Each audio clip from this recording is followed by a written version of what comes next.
नमस्कार, NTV India news में आपका स्वागत है। मैं हूं साक्षी। पेश है आज की प्रमुख हलचल। लोकसभा निर्वाचन 2024 के मतगणना दिनांक 4/6/2024 को किया जाना है। गुरुवार को कलेक्ट्रेट सभागार में मतगणना टेबुलेशन को कंप्यूटरीकृत किए जाने के संबंध में कलेक्टर एवं जिला निर्वाचन अधिकारी सुरुचि सुमवंशी की अध्यक्षता में प्रशिक्षण आयोजित किया गया। चारों विधानसभा में गठित आईटी टीम के प्रभारी एवं कंप्यूटर ऑपरेटर को प्रशिक्षण प्रदान किया गया।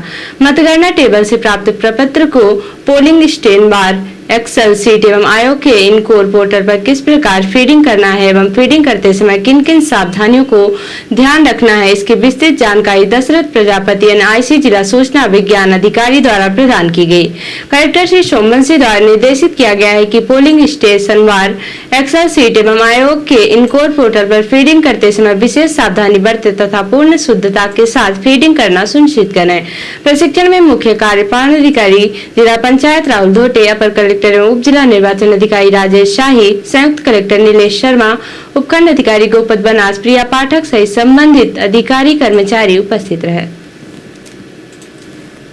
रिपोर्टर हिमायत रौतेला ने बताया कि उपराष्ट्रपति जगदीप धनखड़ गुरुवार को नैनीताल में एक दिवसीय दौरे में पहुंचे। इस दौरान उन्होंने परिवार के साथ कैंची धाम बाबा नीम करोरी महाराज के दर्शन कर पूजा पाठ की।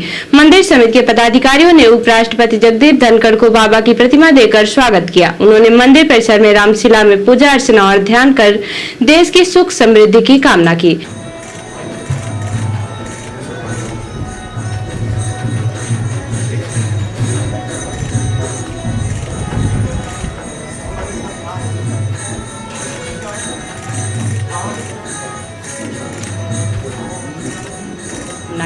कहा कि देवभूमि और कैंची धाम पहुंचकर अभिभूत हूँ। देवभूमि में इनका स्थान और रखरखाव सराहनीय है।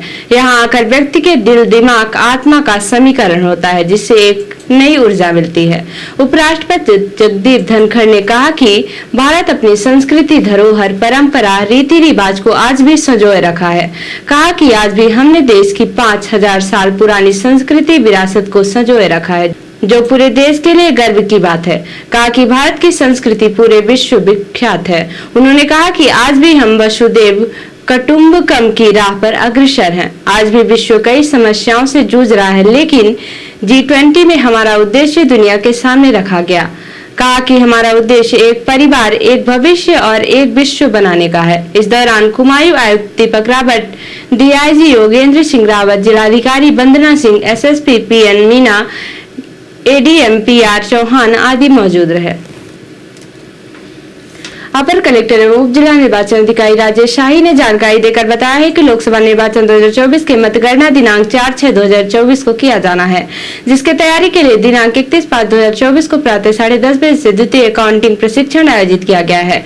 उक्त प्रशिक्षण में ट्रेनिंग एंड अवेयरनेस की मशीनों से प्रशिक्षण किया जाना है। जिला निर्वाचन सदन सीधी में स्थित TNA वेयर हाउस से मशीनों को प्रशिक्षण हेतु भेजने के लिए खोला जाना है। उन्होंने संसदीय निर्वाचन क्षेत्र क्रमांक 11 सीधी के सभी अभ्यर्थियों को सूचित किया है कि वेयर हाउस खोलने हेतु दिनांक 31/5/2024 को प्रातः 10 बजे समस्त अभ्यर्थी अपने किसी प्रतिनिधि को निर्धारित समयावधि में जिला निर्वाचन सदन सीधी में उपस्थित रहने हेतु निर्देशित करना सुनिश्चित करें। शासकीय महाविद्यालय मड़वास में जैव विविधता और सतत विकास विषय पर आयुक्त उच्च शिक्षा के निर्देशानुसार प्राचार्य डॉक्टर IP प्रजापति के मार्गदर्शन में एक दिवसीय राष्ट्रीय वेबिनार का आयोजन किया गया। वेबिनार के संयोजक डॉक्टर राजेश कुमार पटेल एवं सह संयोजक डॉक्टर संगीता मिश्रा ने जानकारी देते हुए बताया कि गूगल मीट के माध्यम से आयोजित इस वेबिनार में आमंत्रित विषय विशेषज्ञ डॉक्टर अनीस अहमद अंसारी, सेवानिवृत्त वैज्ञानिक, botanical survey of India CRC Prayagraj UP ने भारत की भौगोलिक स्थिति का वर्णन करते हुए विभिन्न क्षेत्रों में पाए जाने वाले जैव विविधता को समझाते हुए मानव जीवन का अस्तित्व बनाए रखने के लिए जैव विविधता के संरक्षण और पिघलते ग्लेशियर से बचाव के उपाय सुझाए। उन्होंने आज की युवा पीढ़ी को जागरूकता के साथ जैव विविधता और सतत विकास के बढ़ावा पर ध्यान देने को कहा। आगे उन्होंने भारत के विभिन्न आदिवासी अंचलों में पाए जाने वाले औषधि युक्त पौधों के बारे में बताया, जिसका उपयोग आदिवासी अपने दवा के रूप में करते रहते हैं। वेबिनार के दूसरे वक्ता डॉक्टर मनीष कुमार गुप्ता, वैज्ञानिक, माइक्रोबायोलॉजी विभाग, महामाया राजकीय medical college, Ambedkar Nagar UP ने धारणीयता सस्टेनेबिलिटी की 3 स्तंभ आर्थिक स्थिरता, सामाजिक स्थिरता और पर्यावरण स्थिरता को समझाते हुए आग्रह किया है कि सीमित प्राकृतिक संसाधनों का इस तरह से उपयोग करना है कि भविष्य में वह हमारे लिए समाप्त न हो जाए। उन्होंने बताया कि सतत विकास और मानव विकास के लिए एक दृष्टिकोण है जिसका उद्देश्य भविष्य की पीढ़ियों की अपनी जरूरत को पूरा करने की क्षमता से समझौता किए बिना वर्तमान की जरूरत को पूरा करना है। वेबिनार के तृतीय वक्ता डॉक्टर स्कंद मिश्रा, प्राध्यापक एवं विभाग अध्यक्ष वनस्पति शास्त्र विभाग, सदाशिव गोलवलकर, नवीन विज्ञान महाविद्यालय रीवा मध्य प्रदेश ने विंध्य क्षेत्र के विभिन्न भागों का और वहां पाए जाने वाले औषधीय पौधों का वर्णन किया।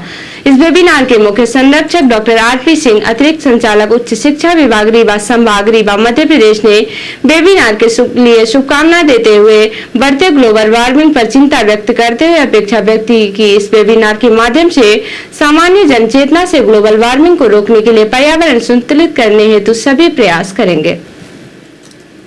और अब पेश है प्रादेशिक हलचल। 30% से कम रिजल्ट वाले अतिथि शिक्षक खतरे में, इस सत्र में नियुक्ति नहीं मिलेगी। महाकाल मंदिर में सुरक्षा कर्मी और श्रद्धालुओं में मारपीट, लाइन में लगे भक्तों को रोका, खास को एंट्री दी, निरीक्षक और 2 सुरक्षा कर्मी निलंबित। मुरैना में टीआई को ट्रैक्टर से कुचलने की कोशिश, बुरी तरह घायल, ग्वालियर रेफर किया गया। और एमपी में सबसे गर्म रहा सीधी पारा, 48.2 डिग्री दर्ज किया गया। खजुराहो पृथ्वीपुर भी सबसे हॉट। और अब पेश है राष्ट्रीय हलचल। जम्मू कश्मीर में पुलिस सेना के बीच मारपीट, 3 लेफ्टिनेंट कर्नल समेत 16 लोगों पर हत्या की कोशिश का केस। जम्मू में बस 150 फीट गहरी खाई में गिरी, 22 की मौत, 69 घायल। यूपी राजस्थान के 90 तीर्थयात्री सवार थे। पीएम मोदी का दावा, गांधी फिल्म से मशहूर हुए महात्मा। राहुल का जवाब, बापू को शाखा शिक्षित के प्रमाण पत्र की जरूरत नहीं। और पंजाब में वोटिंग से पहले मनमोहन सिंह का लेटर, कहा मोदी ने हेट स्पीच से पद की गरिमा कम की, पंजाबियत बदनाम की। तो ये थी आज की प्रमुख हलचल। नमस्कार।